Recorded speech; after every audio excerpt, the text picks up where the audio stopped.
Banyak yang nanya ke gua, kenapa Erick Thohir mesti dipertahanin dan Patrick Kluivert out? Gua jelasin di sini. Erick Thohir adalah menjadi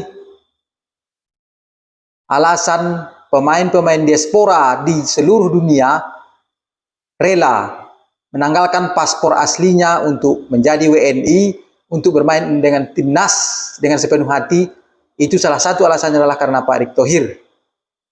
Yang kedua, Pak Erick Thohir sudah menunjukkan track yang baik-baik di timnas maupun di liga.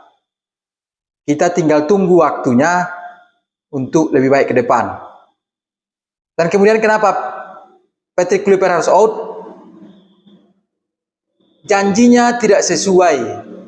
Dari wawancara yang bersama Erick Thohir telah gagal diimplementasikan, maka sudah wajar dia dipecat. Meskipun dia teman baik Pak Erick Thohir, sudah saatnya gentle mengundurkan diri atau dipecat oleh federasi.